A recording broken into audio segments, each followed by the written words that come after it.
A New Zealand citizen who had her passport cancelled has lost a court battle in Wellington today. Officials believe the woman, known as Ms A, was planning to leave the country to join ISIS in 2016. The High Court in Wellington rejected the woman's request for a judicial review on the matter today. Our political reporter Charlie Dreaver joins me now with the details. Charlie, can you just go into the background a little bit? What was behind the decision to cancel this person's passport in the first place? Well, Ms A, as we're calling her, had her passport suspended and then cancelled in 2016 after the Internal Affairs Minister was provided information by the New Zealand Security Intelligence Service, or SIS. The minister was able to cancel the passport on the grounds that they had reasonable belief that the person in question was intending to travel overseas to facilitate a terrorist act. The SIS assessed that this woman on multiple occasions had tried to enter Syria to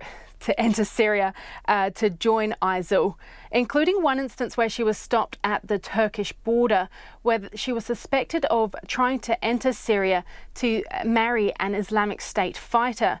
She was then deported from Turkey and had return flights to Australia. However, at Kuala Lumpur, she then changed those flights, and the SIS say that she then attempted to change her appearance and then travelled around the Middle East for several weeks.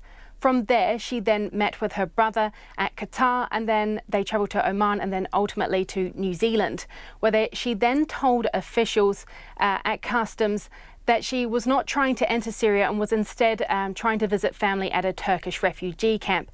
However, her brother and herself then tried to enter Indonesia and were declined entry and sent back to New Zealand. She then had her passport suspended, where she then travelled to Australia, where she used her Australian citizenship to get in. After that cancellation of her passport, that lapsed after 12 months. However, she is yet to make an application to have that passport reissued. So what was Ms A's argument for wanting a review? Well, the basis of her argument was that the passport had ceased to exist at the time of the minister's decision, and so therefore there was nothing to pin that decision on. She also had a special advocate who argued on a range of different grounds around the lawfulness of the decision. That included the suggestion that taking her religious beliefs and her public support of ISIL's position into the justification of the cancellation would have a, in his words, chilling effect on the applicant's own perception of these freedoms. However, as we now know, the application was ultimately dismissed. Thanks, Charlie. That's our political reporter, Charlie Dreaver, joining us live there from our Wellington studio.